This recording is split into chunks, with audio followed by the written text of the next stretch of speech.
You find yourself on a castle rooftop, cloaked and hidden, a shadow poised in the night. The air grows still as the last lights dim, the signal to enter to find your mark. But just as you prepare to move, a subtle shift, a presence behind you. You turn, and there, silhouetted against the stars atop a distant tower, stands a boy. A chill traces your spine, a fleeting thought of a rival assassin, but a closer look reveals something far more unnerving. It's not just any hitman, it's the silent assassin whispered about for his almost supernatural prowess. Escape is not an option now, the only path forward is through. You surge forward, a flurry of sharpened metal spikes flying toward the unexpected challenger. Yet he moves with impossible grace, dodging each projectile as if they were mere suggestions. He rushes you then, dagger drawn, a single, lethal thrust aimed to end things. But with a blink, your own dagger is blocked, deflected by his own blade. The rooftop becomes a stage for a desperate dance, a back and forth of steel until he expertly disarms you. Still, you refuse to yield, launching another volley of spikes, creating a momentary opening. It's a gambit that fails. He's already anticipated it, slipping past your desperate strike to appear behind you. The gap in power is immense, a chasm you can no longer ignore. You throw everything you have, a chaotic barrage of slashes and strikes, even deploying a hidden shoe blade. He meets it all with calm precision, blocking every move until you are left with no tricks, no options. He delivers a swift stab to your arm, then breaks your legs, leaving you helpless on the ground. The sheer effortlessness of his victory is staggering, and as a sword descends from the sky, your pain finally ends. With your competition eliminated, the assassin enters his target's chamber. The intended victim sleeps soundly, utterly unaware of the danger that has just bypassed him. A moment of strengthened resolve, and the dagger finds its mark, the mission complete. It's a stark contrast to just a short while earlier. This deadly figure, this master of shadows, was once simply Akira, a lonely teenager from Japan, his days filled with high school and the quiet escape of manga on his phone. Most of his classmates barely registered his presence. Then one day, reality itself seemed to tear. A sudden rift, and Akira, along with his entire class, found themselves transported, standing bewildered in the middle of a grand court in a world utterly unknown. Fear rippled through them. Was this a dream? A prank? Then an ancient mage emerged through a newly formed doorway, announcing that the royal majesty wished to speak with them. Confusion reigned. Some thought it a costume party, but soon the king himself entered, accompanied by the princess. They welcomed them to this new world, explaining they had been summoned by a potent magic ritual. The king cut to the chase. His kingdom, the largest human realm, was under dire threat from demons. He declared that only a hero from another world possessed the power to defeat the demon lord, and without it, destruction was inevitable. The mage then stepped forward, instructing everyone to place their hands on a magic crystal, one by one, to reveal their destined roles. An eager student stepped up first, his status revealed as merely an animal trainer. A moment of disappointment quickly eased by the mage's assurance that his stats were still far beyond ordinary. As students revealed themselves as mages, knights, and healers, Akira noticed something peculiar. While most registered starting stats around 180, his own, as an assassin, were a staggering 1,810 times higher. Then came the boy named Sadto, identified as the hero, his stats 1,000. The mage congratulated him, noting that while everyone else's stats were capped at 500, the hero's were double. This disparity only amplified the anomaly of Akira's own numbers, nearly twice that of the supposed hero. While the class cheered for Sadto, the popular figure, a classmate nudged Akira, urging him to reveal his own stats. Akira considered their predicament. Ignorant of this world, its rules, its dangers, broadcasting such an abnormal number felt foolish. He decided to gather more information first. With everyone's roles seemingly sorted, the mage announced they would be equipped according to their classes and sent to their rooms for the night. Returning to his assigned quarters, Akira noticed a hidden camera, a detail that screamed surveillance, a deeply unsettling sign. He opted to use his concealed presence ability, slipping past unseen. Once in his room, he dressed deliberately before stepping onto the balcony, the reality of his new world sinking in. Soon, he resolved, he would need to begin gathering answers. With a couple of effortless leaps, he scaled the castle wall, reaching the rooftop without breaking a sweat. He paused, looking back, a flicker of disbelief at his own capabilities. Then an open window caught his eye. He slipped inside, finding himself in the king's own work chamber. He overheard the king asking the princess if everything was proceeding according to plan. She confirmed the summoned children remained oblivious, their magical abilities negligible. The king instructed her to keep a close watch before returning to his work. Standing there, essentially invisible, Akira could easily end the king's life, but he chose not to. The next morning, Akira sat at the breakfast table with his classmates.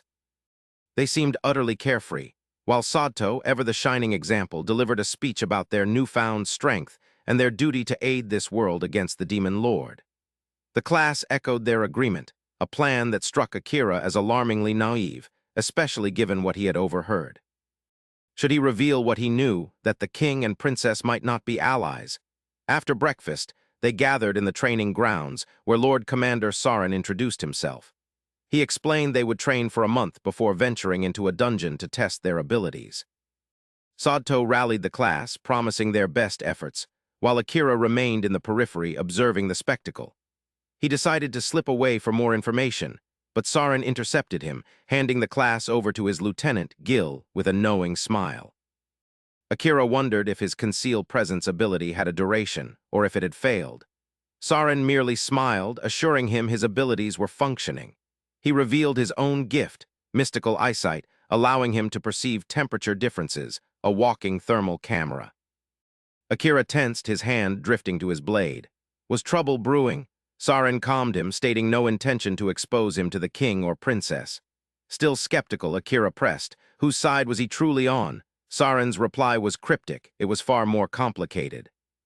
Sensing no deception, Akira lowered his guard slightly and mentioned his desire to visit the library.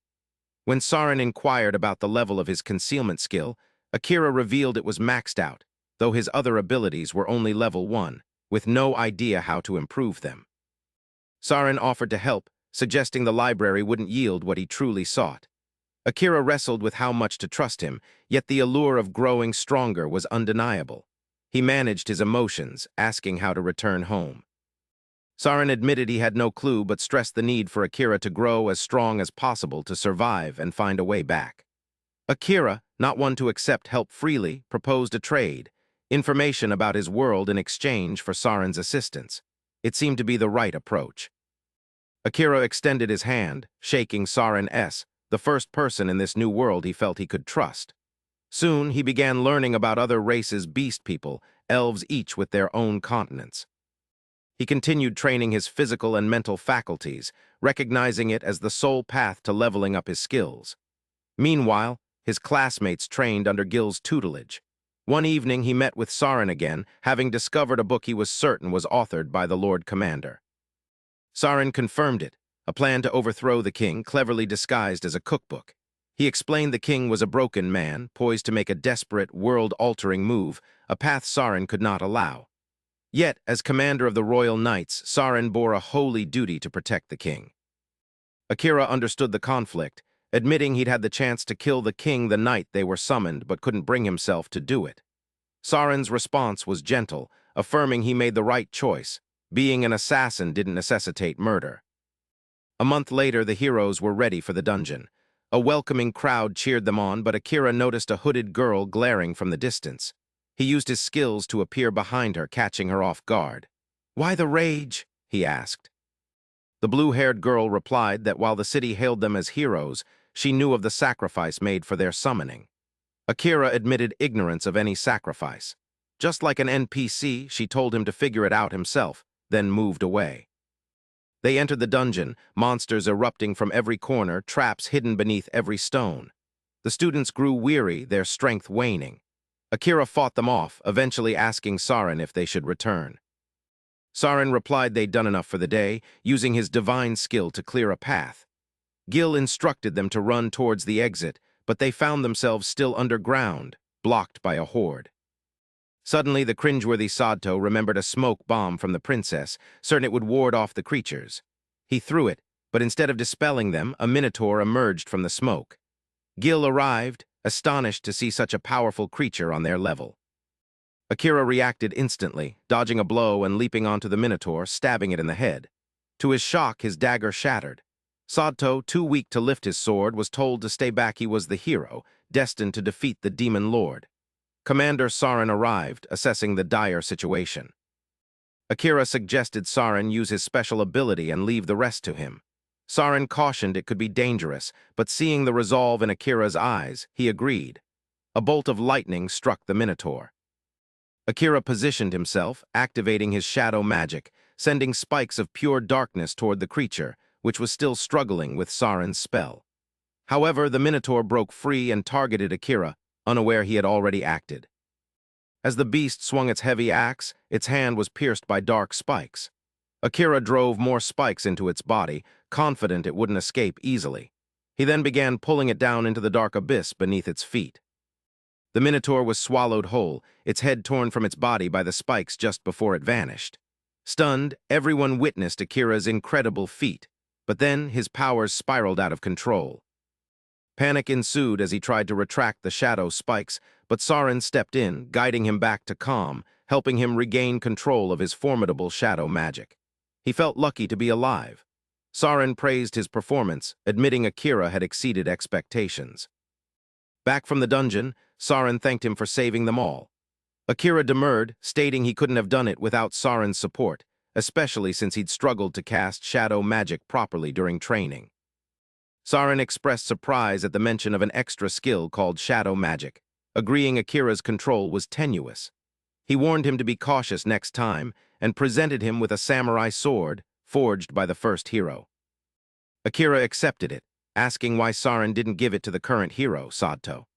Saren explained Sadto already possessed the holy sword, but a more practical reason was that Saren had stolen this one from the royal treasury, and giving it to Sadto would surely lead to his arrest. Akira gladly accepted the sword, noticing inscriptions near the hilt. Yato no Kami, and a wish from the first hero for his sword to guide his successor. Akira mused he would have liked to meet the first hero. This brought to mind Sadto's curse, one the enchanter couldn't break. Akira sensed something amiss, and Saren had a theory. The princess was behind the curse, attempting to control Sadto with dark magic.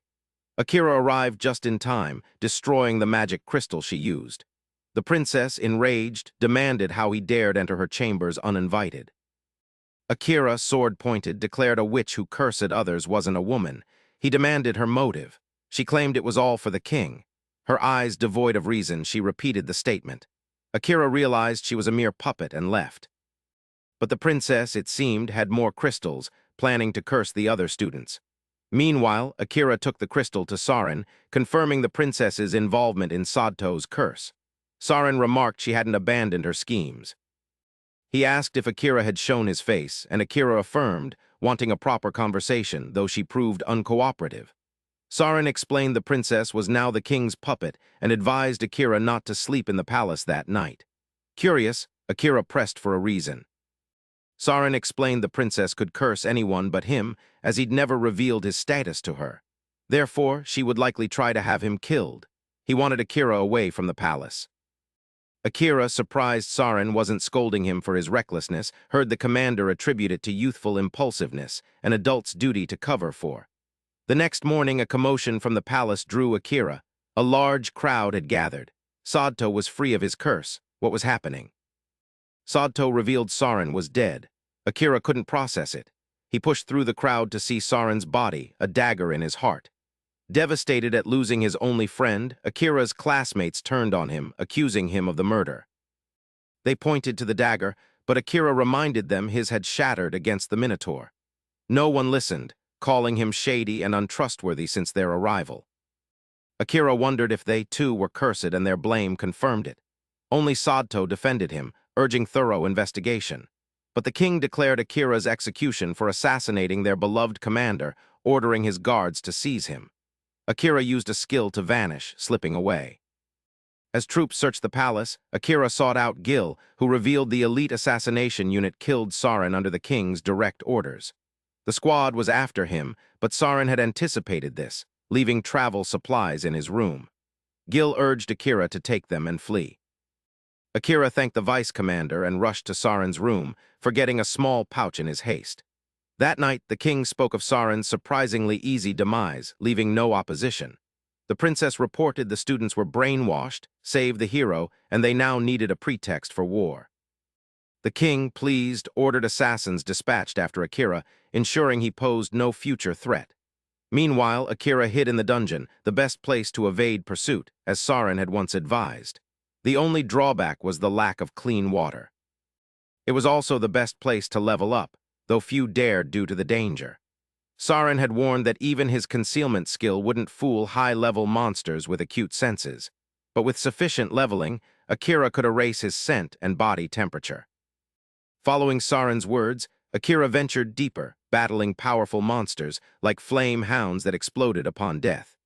He recalled Saren mentioning a special skill obtained at level 100, granting immense strength.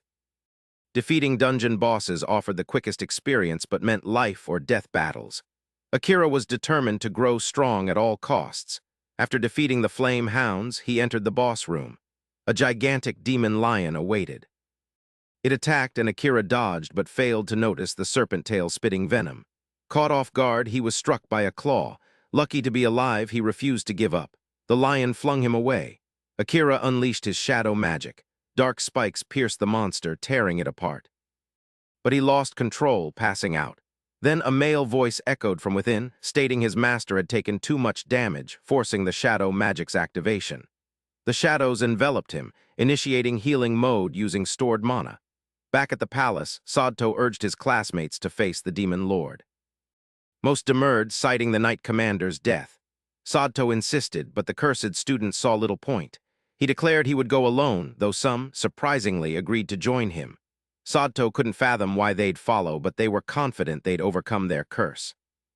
The enchanter confirmed she could differentiate cursed from normal individuals, and these were free. The tall swordsman, Asa, claimed credit, vaguely recalling cutting strange crystals in an unknown room, finding a samurai sword, and subsequently some students becoming free. It turned out Gil was responsible. His suggestion skill surpassed any curse in directing a target's actions. He was glad to save at least a few, fulfilling Saren's last order and wished them luck. Meanwhile, Asahi believed teaming up with Akira was crucial. He was the only one who knew the truth during their cursed state. He remembered Akira working a part-time job at a railway crossing back home, a secret Akira wanted kept from classmates and his sister. Their sisters, it turned out, were best friends, forging a bond between Asahi and Akira. Back in the dungeon, Akira woke from a dream, wondering if Asa was safe. He felt remarkably better, his stats increased, HP full. His shadow magic skill had leveled up despite single use, an impossible feat. He had no time to ponder. He pressed deeper, reaching the 75th floor. A slime attacked, surprising him on lower floors. He slashed it, and from its remains, a pretty elf fell out.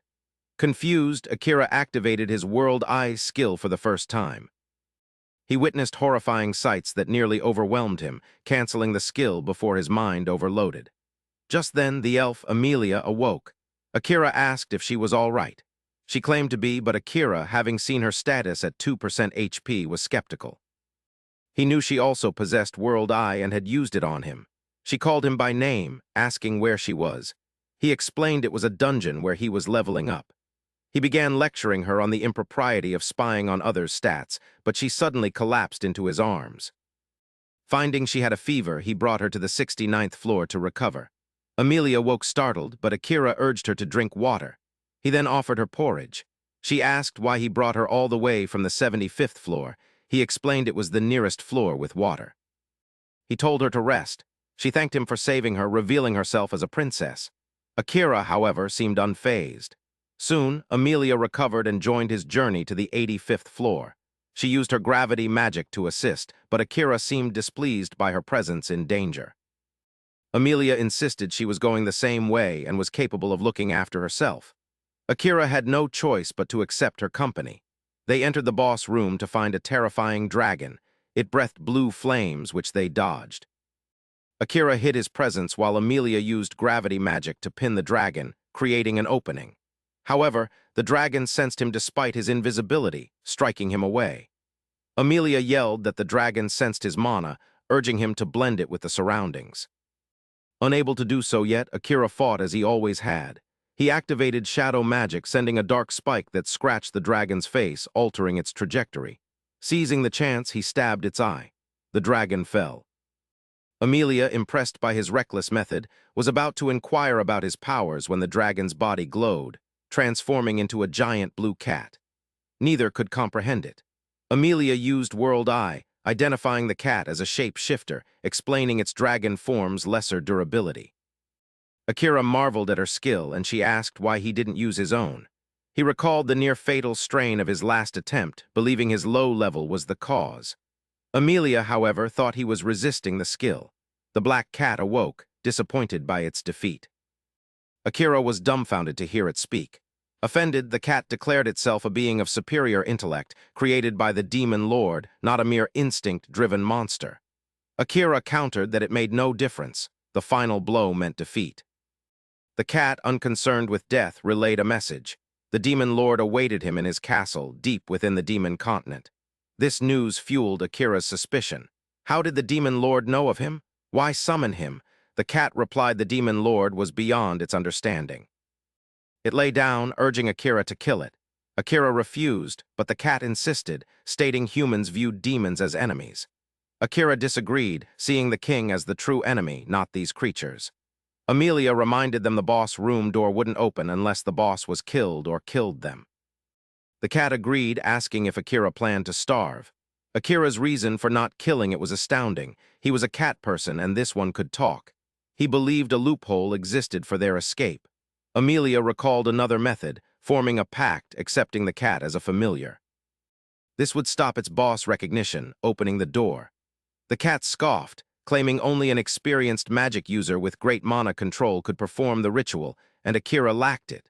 Amelia disagreed, noting his mana detachment earlier, an act only the first hero had performed. She was unsure of his success. Akira asked about failure. The cat stated one would die or both. Akira accepted the risk. The cat didn't understand his willingness to die. Akira grew impatient with its indifference to life. The cat stated living longer brought no joy. Akira vowed to talk sense into him later. He asked Amelia about the ritual. She explained the first step, naming the cat. Akira named him Night for his fur reminiscent of the night sky. The cat showed no reaction. The next step, pouring mana into its paw, Amelia warned there was no turning back. Akira, confident, began pouring mana. A powerful wave washed over him. He found himself falling towards a burning city, horrified by the gruesome sight. He saw Night rampaging, killing escapees. He tried to stop Night, but dark mana struck him, inflicting serious damage. As Akira regained his footing, Night urged him to kill him to escape. Akira couldn't. Night attacked again, powerful claws striking him. The damage in the dream world affected his real body. He finally fought back, throwing his dagger. Night deflected it, charging dark power. Akira charged, but instead of attacking, let himself be stabbed. The black cat was stunned. Akira explained he didn't want to kill him, knowing Night didn't either. Night countered he was a monster, instinct driving him to kill. Akira knew Night was tired of it, offering to help him overcome his instinct. He held Night's claws, promising to watch over him. Slowly, the dream world vanished. As Night began to trust him, he transformed into a normal-sized cat, finding comfort in Akira's arms. The sun rose, reflecting the peace Night felt. Akira returned, realizing the pact worked. Touching Night, a golden mark appeared on his hand. The red mark on Night's forehead turned gold. Amelia explained it was the pact's success, linking their souls. Night awoke, curious how far Akira would go, accepting him as master, swearing loyalty. Amelia introduced herself. Night, respecting her as his master's companion, turned to Akira. A magic circle appeared. The boss was defeated. Akira, lost in thought, wanted to proceed to the next floor. Night, wounded, suggested they recover, the door remaining open. Amelia proposed they get to know each other better. Night readily agreed, surprising Akira with his quick personality shift. Meanwhile, Sadto's party reached a country founded by a hero summoned from Earth, appearing exactly like historic Japan. They relaxed, discussing their future. Funds were dwindling. Becoming adventurers seemed the best path. Sadto agreed. Next, information gathering. Find someone knowledgeable, search for books. One boy hoped for a book on returning home. Sadto believed defeating the demon lord was their best chance. Perhaps even the king and princess knew how to send them back. Despite their corruption, they needed to win them over. Once they had funds and information, they'd head to the demon continent. Asahi disagreed, advocating regrouping with Akira. His intuition sensed Akira's rapid growth. He was essential. Some agreed, others still saw him as Saren's murderer. An argument began, but the girls mediated, asking Sadto's decision. He agreed Akira was stronger but doubted their ability to work with him. Akira, he noted, avoided people, never even remembering him from kindergarten. This shocked everyone. Asahi conceded Akira wasn't a team player. Sadto recalled legends. Only the hero's holy sword could defeat the demon lord. He needed to grow strong enough. He doubted Akira would cooperate if they remained weak. Thus, they'd wait in this country, honing their strength.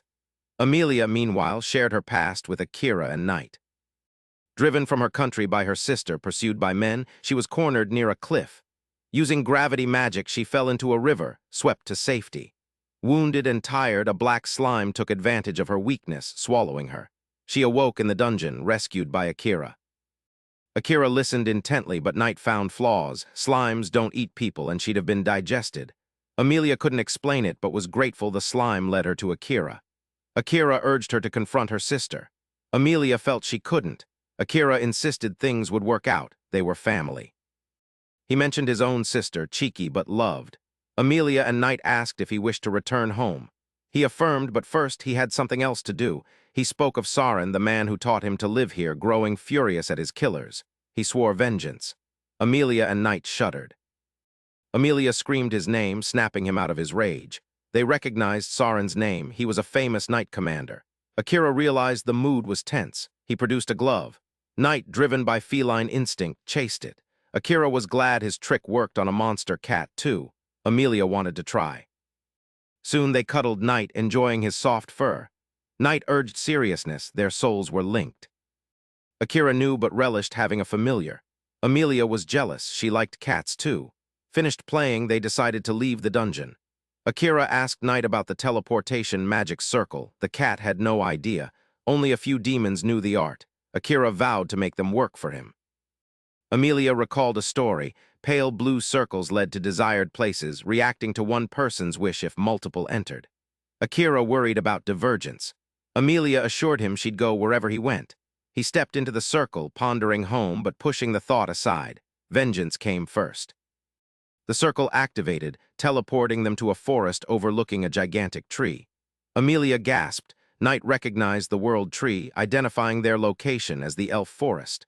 Emilia struggled to believe it, but Akira found it a good place. Suddenly, an elf shot an arrow at Emilia. Akira moved her, then charged the archer, deflecting the arrow, reaching him swiftly. He subdued the archer, whom Emilia identified as Liam. Liam, surprised to find the traitor, urged Emilia to flee. Akira knocked him out, uninterested in his chatter. But he was too slow. Elves surrounded them. Emilia's sister, Kilika, led them, declaring Emilia would die for returning. Emilia remembered a perfect past, crown princess, engaged to Liam, her sister Kilika her pride. But Liam suddenly canceled the engagement. Kilika revealed Liam wouldn't marry her because she was the child of blight. This began Emilia's misfortunes. Kilika led soldiers to hunt her. Branded a criminal, she somehow survived, meeting Akira.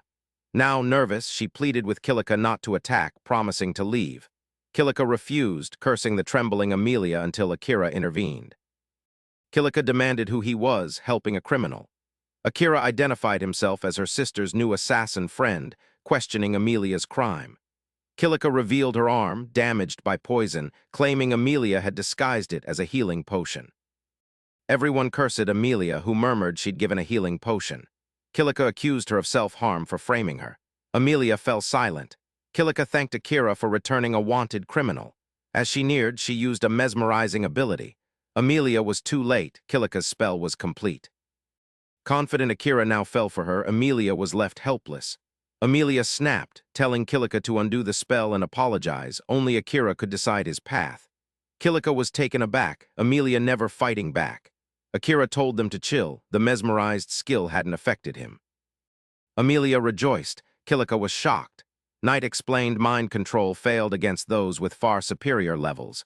Kilika refused to believe anyone was stronger.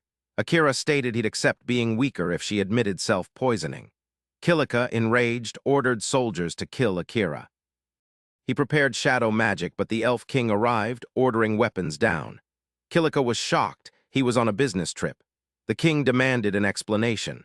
A soldier said Amelia poisoned Kilika, but the king silenced him, asking his daughter. Kilika fell silent. Her controlled soldiers claimed she did no wrong. The king realized she'd mesmerized them, ordering her to undo it. She refused. The king playfully threatened punishment. He approached Akira, apologizing for Kilika's actions, then ordered him to leave. Outsiders weren't allowed. Amelia declared she'd leave with Akira. She wouldn't stay in his narrow-minded country. The king grew furious, telling Amelia she was the future ruler and must stay. Amelia was intimidated, but Akira told her father no one had the right to dictate her life choices, and he'd fight anyone who tried. Liam regained his senses. Learning Akira had knocked out a warrior, he challenged Akira to a duel, Amelia's rights at stake, with Kilika as his representative. Akira accepted, following the king to the World Tree. Amelia apologized for dragging him in. He replied he chose it himself. He asked about the Child of Blight. Amelia explained it referred to one twin not resembling parents, bringing misfortune. Akira was surprised they were twins. Knight was curious about the myth. Amelia confirmed it, but acknowledged the term was still used for her due to her parents' appearance. They reached the World Tree. Akira decided not to conceal his presence for a fair fight. Amelia warned him Kilika was a skilled swordsman. Akira noted her high regard for her sister despite everything. Amelia explained she'd seen Kilika's training efforts. The duel began. Akira didn't draw his sword. Kilika told him to, but he said he didn't want to accidentally kill her. Kilika, confident of victory and regaining her father's trust, was ignored. Akira thanked Amelia for her earlier anger. She blushed. The king signaled the start. Kilika charged, swords precise. Akira, faster, dodged, easily evading her attacks. He acknowledged her speed and strength for an elf, but still inferior to his skills. He slipped past, pushing her away. Kilika enchanted her sword with wind magic, sending a gust. Akira dodged, but was pushed back. He found an opening, kicking Kilika off balance. By the time she rose, he was behind her. He told her to give up, to reconcile with Amelia, who still cared. Kilika refused, vowing never to forgive her sister.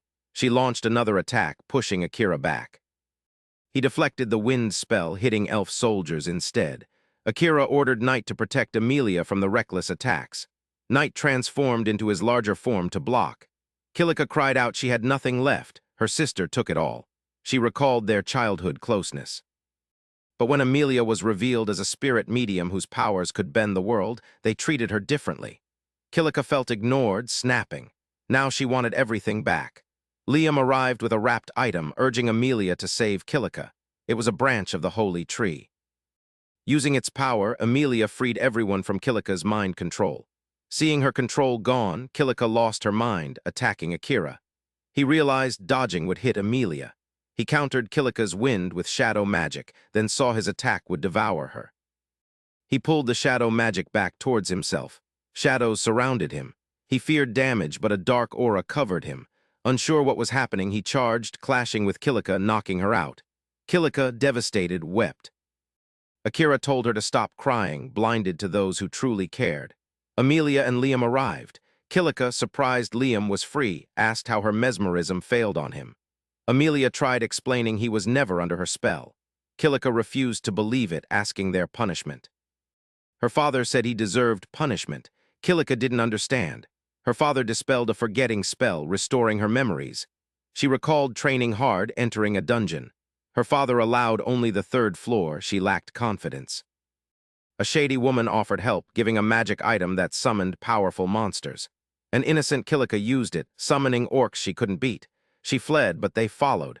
Fearing her people's danger, she confronted them. Just as she was losing, Liam rushed to help. A goblin pierced Liam's chest. The shady woman laughed. Kilika was devastated. The king used magic to make her forget. Amelia revived Liam and soldiers. Afterward, people avoided Kilika, fearing revealing the truth. She thought they didn't care, blinded by Amelia's spirit medium status. The king wanted Kilika to win the duel, proving her worth, preparing her for memory restoration. Her loss meant he had to restore them differently. Liam knelt, apologizing for pretending to be mesmerized, exiling Amelia to prevent Kilika harming her. Kilika couldn't believe it. The king revealed a world tree leaf entered Liam during revival, granting immunity. Liam apologized for hurting anyone. Kilika realized she was wrong, blaming Amelia the cause of trouble. Crying, she cursed at herself. Amelia told her not to, calling her amazing. The sisters reunited emotionally. Soldiers tended Kilika's wounds. She was shocked by their care. That night, the king hosted a party for Akira. Amelia would decide her future. She chose to go wherever Akira went. He revealed he'd head to the Beastmen continent next, as Knight said it was best for his journey. After the party, Amelia called Akira to a quiet spot, asking him to say her name. He obliged. She vowed never to be apart. Knight cringed at their childishness. Akira's classmates were on a ship. Sadto apologized for not waiting. Asahi understood they needed to grow stronger. They headed to the Beastmen continent for training and better weapons. Soon, Akira and Amelia prepared to leave the Elf Kingdom. Everyone gathered. Amelia and Kilika had reconciled. Liam and Akira promised to look after their girls. The king assigned soldiers for escort to the border due to recent kidnappings. Amelia clung to Akira, confident in his strength, but the king remained worried. Kilika offered to protect Amelia instead. Liam and soldiers volunteered. Akira refused. He wanted no burden. Akira and Amelia rode towards the border, soldiers watching. Akira asked Knight why he was silent before the Elf King. Knight explained most disliked monsters. His silence avoided trouble. Akira asked if docility wouldn't draw the Demon Lord's attention. Knight affirmed. His senses linked to the Demon Lord, he could see and hear everything. But the Demon Lord didn't control Knight's behavior or loyalty. He wouldn't betray Akira. Akira asked about fighting the Demon Lord. Knight deferred. The Demon Lord merely wanted to see Akira. Amelia suggested he might want friendship. Knight agreed, praising Akira's coolness, which must have piqued the Demon Lord's interest. No one else used shadow magic. Akira immersed himself. Akira dismissed it when his danger detection flared. He ordered the carriage stopped. Kidnappers waited with a hostage. They threatened the girl if Akira moved, handing him a rope. A bandit recognized Amelia, anticipating the boss's joy at capturing the elf princess. While distracted, Akira concealed himself, knocking out the bandits. He resumed normal form, bandits on the ground. He told soldiers to tie them up. Amelia freed the hostage. Akira interrogated the bandits about their boss, Graham. A soldier identified Graham as a royal in Urak, the largest beast folk nation. Akira told soldiers to return the bandits to the capital. He'd continue alone.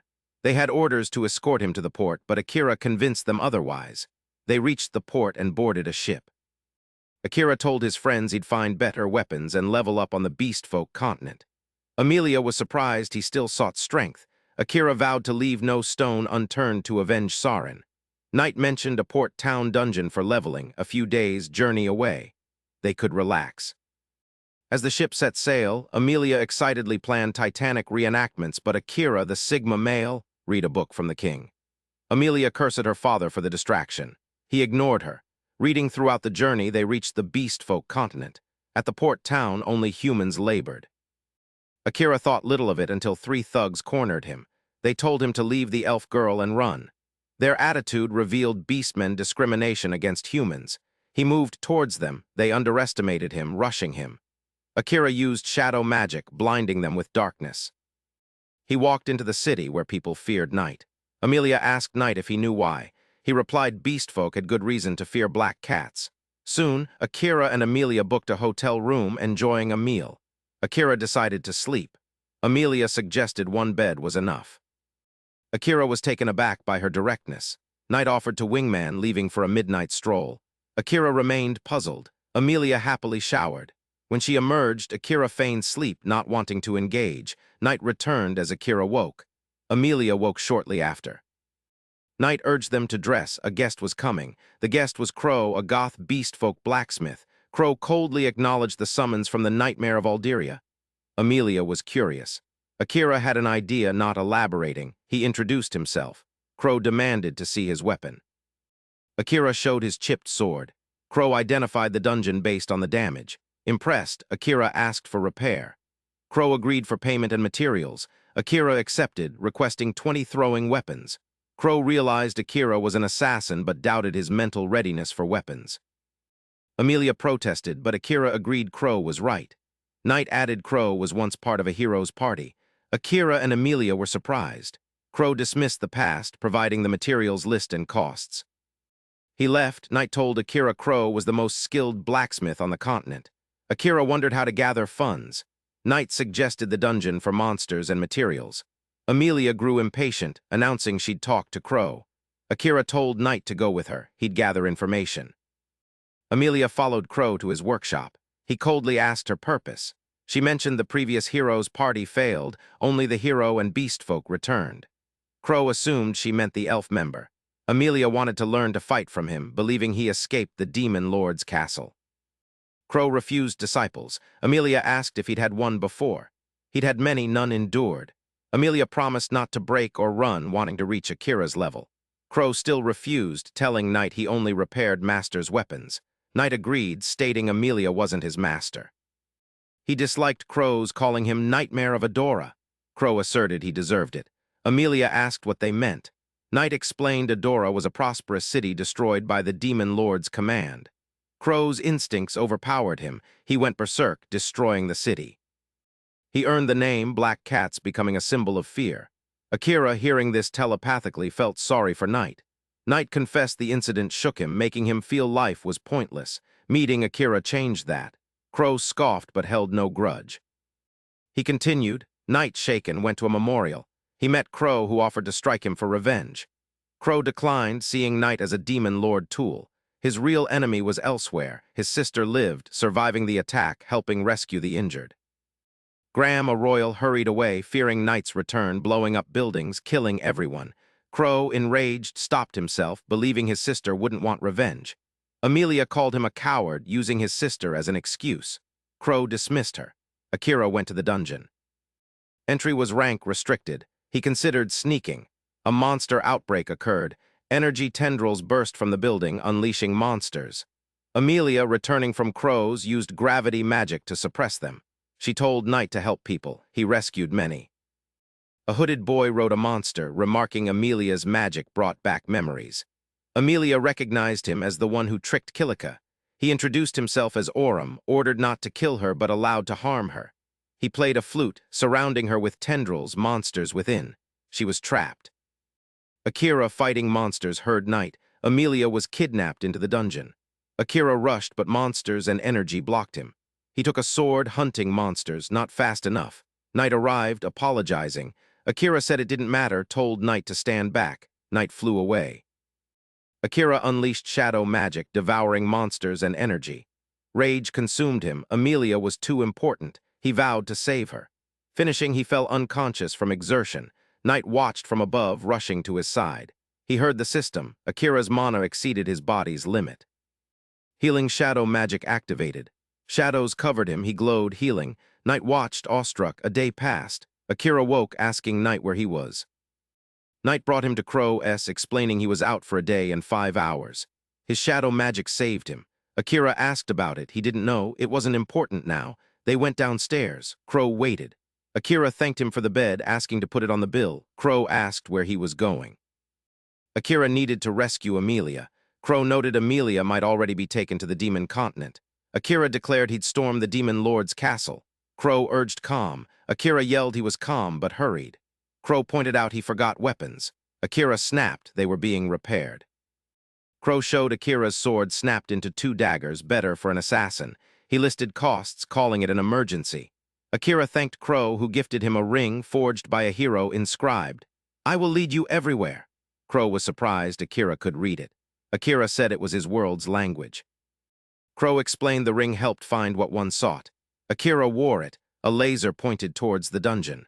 Crow noted demons hadn't taken Amelia to the demon realm. Akira equipped himself, riding Knight, who urged caution. Akira agreed, not wanting Knight to die. Knight wasn't worried about himself, only Akira's safety. Amelia, tired and injured, learned from Aurum that demons controlled monsters, but elves couldn't be controlled, only immobilized. He sent a centipede. Amelia asked why she was kept in the dungeon. Aurum, a 3rd-grade demon, lacked teleportation magic. He awaited his boss. He enjoyed talking, confident Akira couldn't defeat him. He assured Amelia she wouldn't be harmed, needing her intact for the demon lord. Akira searched, the ring pointing to the dungeon. A hooded wizard asked him to grant her request. He recognized her as a stalker. She asked him to take her to rescue Amelia. He grabbed her collar, demanding how she knew, threatening death. She revealed her scent tracker skill, following Amelia into the dungeon. She detracked Akira too, wanting to help. Knight confirmed her story. Akira dropped her, asking her motive. She introduced herself as Lee, first princess of Urak, learning the demon lord targeted Amelia. She informed him but expected Akira wouldn't believe a stranger without proof, so she stalked him. Akira still distrusted her, using World Eye. She spoke truth. He asked about her spirit barrier skill. Lee freaked, then explained it applied to moving targets and people. She affirmed its usefulness. The demon lord sought Amelia's resurrection magic. Akira, startled, mounted Knight, telling Lee to join. Knight questioned, trusting her. Akira replied they needed her power, they had no choice. Amelia learned the demon lord's plan, surprised. Why resurrection magic? Demons were practically immortal. Oram agreed, finding it impractical long cooldown, unusable on long dead targets. Amelia asked how he knew so much. He just knew. He predicted Akira's death, Amelia unable to save him, having used it on herself. He excitedly anticipated her crying over Akira's death. Akira, on his way, felt he'd seen Lee before, asking her past. She was a village girl. A modified slime swallowed her family and village. She was the sole survivor, adopted by royalty due to rare skills, becoming princess. She studied the incident, linking it to Akira's summoning country. Humans and beastmen vanished, used as sacrifices. Her family were among them. She wanted to observe the summoned hero. Akira revealed he was summoned too. Lee held no grudge against him, only the king and princess. Akira agreed, doubting their motives. Knight confirmed, demons hadn't invaded for a century, they were stereotyped. They reached the dungeon. Knight explained clearing floors required killing monsters, a rule from the first demon lord. Akira planned using shadow magic. Knight worried about exhaustion. Akira saw no alternative. Knight offered to handle small monsters, Akira saving energy for the boss. He feared losing control, hurting Akira. Akira assured him he wouldn't let it happen. He asked for help. Knight transformed into his three-headed form, incinerating monsters with fire breath. He lost control, crashing. Akira told him to control himself. His voice reached Knight like swimming in an ocean. He felt better, asking Akira to keep calling his name to stay grounded. Akira found it sus, but obliged. He asked why other species hated demons. Knight blamed the first demon lord, pushed to a barren continent, attacked, becoming a symbol of evil. Most demon lords hadn't attacked humans. Generations ago, a fool killed the demon lord's wife. He became a menace. Akira sympathized but vowed revenge if he ordered Amelia's kidnapping. Knight reminded him not all demons were alike, some sought peace. Akira would remember. They reached Amelia's location. Akira told the demon he'd take Amelia back, commanding Lee to bury her. Knight reverted, Oram impressed by his speed. Knight apologized to Akira, he couldn't help for a while. Amelia apologized for the mess. Akira reassured them, drawing daggers. Oram summoned weapons, confident Akira would lose. Knight reminded him of the demon lord's orders, bring Akira alive. Oram said his orders were only for Amelia. He could kill Akira. Knight disbelieved the demon lord's change of heart. Akira snuck behind Oram, attacking. The demon blocked, slashing Akira's leg. Akira attacked relentlessly, but Oram treated it as a joke. He injured Akira repeatedly, deciding to end it. Akira declared he'd end it, activating shadow magic. Shadows gathered where his blood fell. He summoned shadow beasts. Oram struggled. Akira rushed him, slashing his arm and leg, disarming him. Exhausted, Akira faced Oram's flute, summoning monsters. Akira panicked. Shadow magic was on cooldown. Monsters charged. Lee created a barrier, then collapsed. It absorbed attacks, then reflected them, blowing off monster heads. Amelia, able to move, hid behind Akira. Oram was disappointed. Akira hesitated to kill him. Oram taunted him. Akira wondered how to kill someone human-like. Oram's boss teleported, unhappy. Akira's group feared a second-grade demon. Knight advised against direct combat. Akira agreed, no reckless moves. The demon trapped Oram in a magic ball. He told Akira to rest, then faced him, shattering the barrier. Lee couldn't believe it. Akira told her to stay down. The demon wasn't after her, but attacked Amelia, knocking her out. Akira freaked. The demon said he merely put her to sleep for transport. Akira glared. The demon taunted him. Akira knew challenging him meant death. He wanted Amelia safe. The demon cast barriers on doors. Knight asked Akira's plan. He couldn't fight at full strength. Shadow magic was used. He pondered an escape. The demon asked if his name was pronounced as written. Akira realized he was Japanese. The demon Mihiro confirmed he was also summoned differently. He declared he'd kill Akira, take Amelia. Dark energy struck Akira, but it changed direction, hitting from behind. Cornered, Akira charged. Mihiro pushed him back, launching fatal attacks. Akira used shadow magic to cover targeted areas. Mihiro realized Akira couldn't use his ultimate move, lacking mana. He wanted a full-strength fight but prioritized his job. Knight got up, his mana replenished. Mihiro asked if Knight had changed sides. He affirmed, leaving the Demon Lord. Knight telepathically asked Akira to nullify their contract for a suicide attack. Akira refused. Mihiro noticed their telepathy, letting them plan. Akira told Knight they needed to combine power. Knight transformed into Saren's form, shocking both. He could match Mihiro, but not for long. They dodged attacks. Knight summoned a giant golden hammer. Mihiro countered with light. Akira noticed shadows growing. He commanded Knight to attack. The hammer shattered. Mihiro created a magic circle, firing lightning bolts. Akira dodged, coating himself in shadow magic. He attacked, Mihiro struggling. Akira destroyed the circle. Mihiro went close combat, pushing Akira back. Knight joined, using Saren's skills. Together, they cornered Mihiro. Akira remembered fighting with Saren. He slashed Mihiro's back. Knight warned his form was fading. Akira vowed to finish it. Mihiro said they wouldn't win soon. Akira was ready to prove him wrong when a hand pierced his chest. Amelia, control wore off. She was horrified. Mihiro fell. Hope vanished. Amelia apologized. Knight reverted, rushing to Akira. He told her it wasn't her fault, blaming Mihiro's spell turning her into a puppet. Mihiro confirmed it amplified full strength. Akira struggled to stay conscious, vowing to protect Amelia. He grew closer to death. Amelia and Knight screamed. Akira died. The system healed him with white shadow magic. Mihiro tried to interrupt, blocked by the magic. Akira rose, system entering combat mode. Mihiro attacked with magic blades. Akira used shadow magic, faster, dealing damage. Mihiro shot blades. Akira blocked, tying him with shadows. Mihiro realized Akira was controlled, the system warning him to retreat. He refused, declaring human inferiority. The system lectured on perseverance. Mihiro attacked Amelia. Akira shielded her. Crow arrived, stopping the attack. Mihiro was shocked by Crow's age. Crow admitted he wasn't Prime but could beat him. Mihiro created a teleportation circle, retreating. Lee thanked Crow. He'd been bored. Akira asked how Crow knew both. Crow told him to rest. Akira passed out, waking 3 days later. Knight explained he was healed by shadow magic. Crow entered. Akira thanked him, asking about Lee. Crow sent her back. He called guests. Sadto, Asahi, Gil. Gil and Crow went way back. The hero's party leveled up, getting weapons. Asahi was emotional. Sadto explained Gil's skill freed them from brainwashing. Sadto thanked Akira for breaking his crystal. He was upset Akira left without telling him. Akira said timing wasn't right but praised Sadto's leadership. They met. Akira asked Gil about leaving the capital. Gil was fired. The king disbanded the order. Asahi asked Akira to join them against the Demon Lord. Knight refused for Akira, his sole partner. Asahi told Knight to shut up. Knight took offense.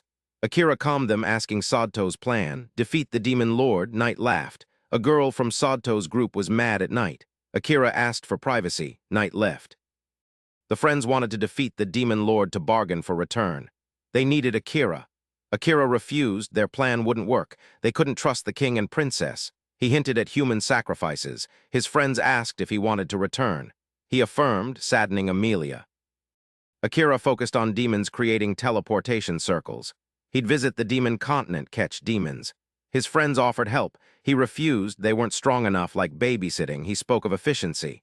Amelia left upset. Akira chased her. Gil went to Crow. Sadto's group sulked. Girls thought Akira rude. Boys wanted to prove worth. Akira found Amelia by the sea. She couldn't imagine life without him. She felt guilt stabbing him, but happiness he'd carry her scar. Was she terrible? He lacked words. He said she was important. She doubted he'd feel the same back home. Akira took out his dagger, handing it to her. In his world, couples exchanged rings, vowing lives. He cut his ring finger, confessing love, willing to scar himself. Amelia cried, hugging him, declaring her love. He cut her finger, a promise to love till death. Back home, Asahi's group pondered how to impress Akira. A boy recalled a rumor, a festival, a competition, winners disappearing, sold on the black market. They'd crack the case, gain Akira's notice. The next morning, they invited Akira's group to the festival. Girls wanted to visit. Amelia asked about food stalls. They affirmed she was happy to tag along. In the city, Amelia eagerly anticipated the beauty contest prize. Akira sensed fishiness. They saw a demon customer complaining about racism. The contest excluded demons. Akira was shocked. Knight recognized her. She introduced herself as Laddie, clinging to Akira, asking for his intervention. Amelia separated them. The receptionist asked Amelia for ID. Shocked she was the elf princess, she rushed to register her. Amelia lectured Akira about flirting. Laddie apologized for misunderstanding. She questioned the rules to the receptionist. Laddie's complaints about rules were ignored by Akira, who apologized to Amelia. He intervened, asking the receptionist to let Laddie compete. If she acted strangely, he'd handle it. Laddie thanked him. The receptionist agreed, knowing Amelia's companion vouched for her. Laddie noticed Knight, who coiled. Knight introduced himself. Laddie smiled, learning he'd signed a contract. Akira was surprised they knew each other. Knight promised to explain later. Laddie and Amelia bonded over the festival. In the market, Laddie sought votes. People were shocked a demon revealed herself. She signed autographs using the first hero's script. People were awestruck. She invited them to line up. Some classmates joined. Akira was baffled by her behavior. Knight found her weird. Amelia felt no ill vibes. Akira thought Amelia weird. Girls giggled, staring at him. He turned, they ran, screaming about the silent assassin. Akira wondered if they stared. Crow confirmed. He said Akira became famous after clearing monsters. Akira called it flashy for an assassin. Knight and Amelia called it special. Crow said some called him the Dark Assassin and Silent Assassin. He remembered the guild giving Akira a yellow tag for heroic actions, a promotion out of turn. Amelia was happy he could use it for ID. Akira was jealous. Amelia was silver rank. She said her sister, Kilika, was gold, one of 4. Classmates offered tips. Akira wasn't interested. Girls called Amelia for snacks. Sato took boys gambling. Akira left alone, ordering Knight to watch Amelia. Knight obeyed. People cleared paths. Akira saw Amelia with classmates, wondering about their closeness. Crow said 2 days to the city was enough time for bonding. He asked Crow why he came. He didn't look like a festival type. Crow mentioned a little sister. Akira learned from Amelia and Knight. Crow didn't seek revenge for his sister's death because she wouldn't want it and he was too old. Akira disagreed. Crow didn't look old. Beastman aged differently. His strength vanished. The killer, Graham, had strong bodyguards. Akira recalled Graham's name. He was the kidnapping mastermind. Crow asked why demons targeted Amelia.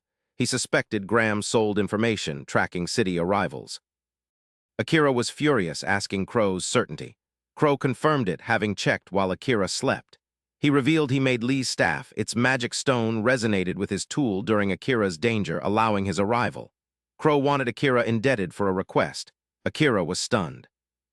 Crow told him to decide. Gil arrived. The beauty contest was starting. Crow told Gil to name him for VIP seats.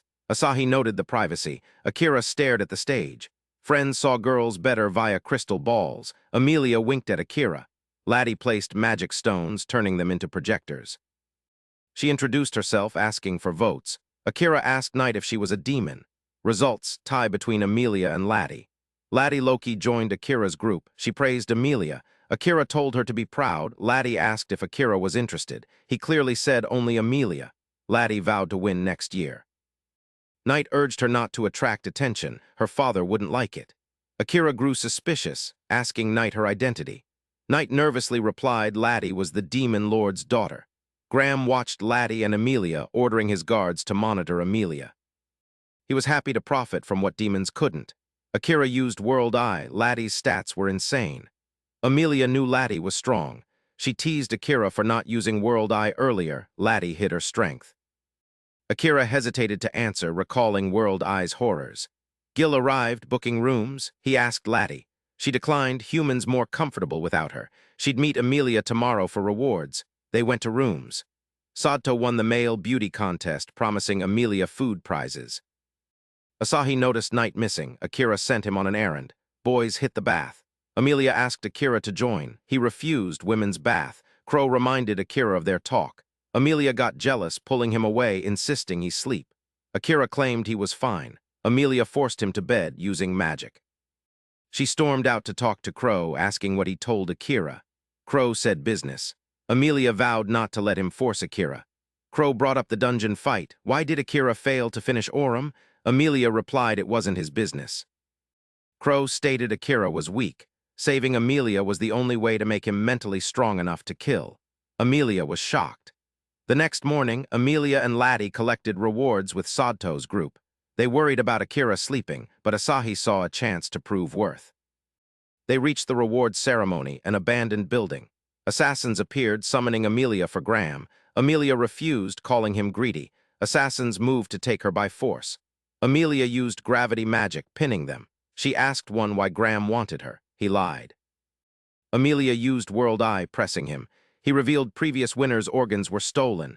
Amelia asked if Graham planned the same. Laddie hugged her, asking her to stop. Killing assassins was wrong. They had stories. Laddie stood before Amelia, declaring she wouldn't let her kill anyone. Akira, linked to Amelia, saw this. He was happy Laddie stopped her. Later, Akira asked Gil about Crow. Gil's mother was Crow's student, driven insane. His father gone, Crow raised him. Gil owed Crow everything, not blaming him for his mother. Akira thought Crow caring. Gil said Crow helped many, including Akira. He urged Akira to hurry. Crow didn't have much time. Night, as a bird, reported Graham's lackeys planted cameras tracking pageant winners. Amelia was monitored. Akira felt he needed to decide Crow's request. He asked Gil about recording devices, cameras. Gil explained a previous hero brought the concept. Other items from past heroes existed, like Yamato, mirroring homeland culture. Amelia's group returned. Akira invited key figures for a private meeting. Asahi hoped Akira would join their team. Akira asked if they knew about the kidnappings. Sadto, shocked, asked how he knew. Akira's cat investigated. They apologized for hiding it, wanting to prove worth. Akira appreciated their preparedness. He joined them, shared goal. His priority, Graham never targeting Amelia again. Crow said he needed to go to Euro City. Graham ran the Adventurer Guild there. Asahi offered help. Akira refused. He'd go alone. Crow offered guidance to the Demon Continent if Akira fulfilled his request. Gil and the hero's party would head to the border. Gil showed a map. Asahi suggested a meeting spot. Crow rejected it. His mom lived there. Gil explained. Crow suggested another spot. Preparations began. Akira sought books.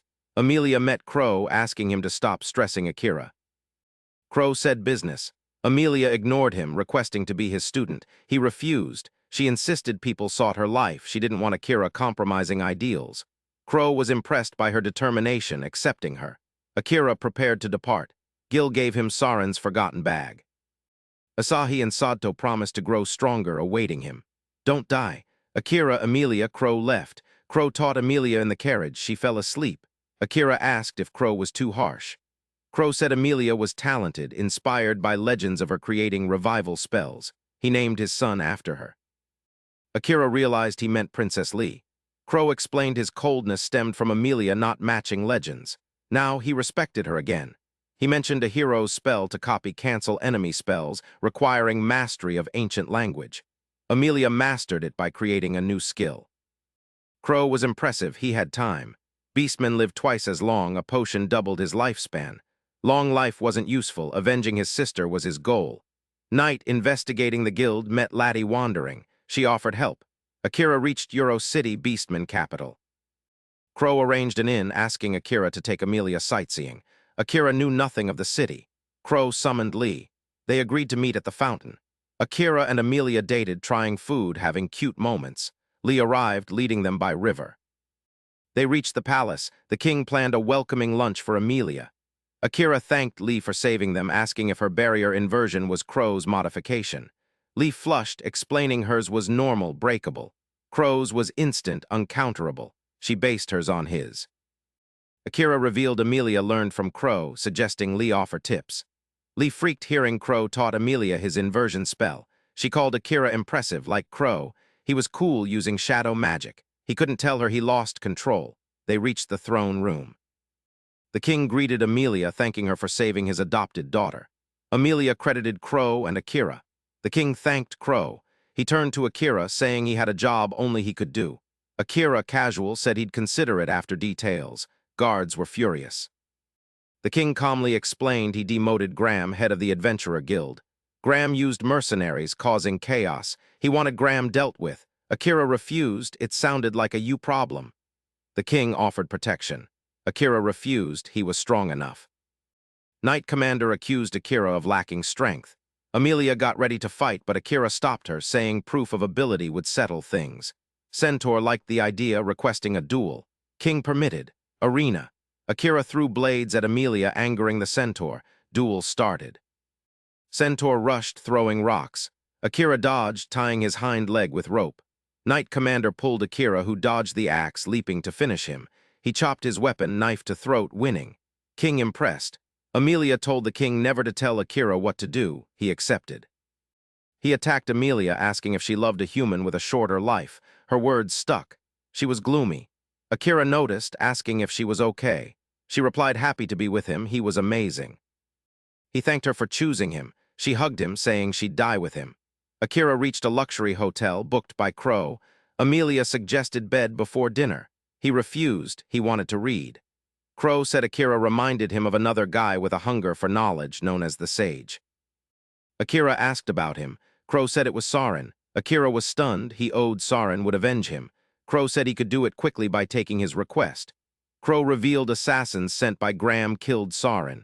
Shocked, Akira considered killing Graham. This video ends here. Thanks for watching.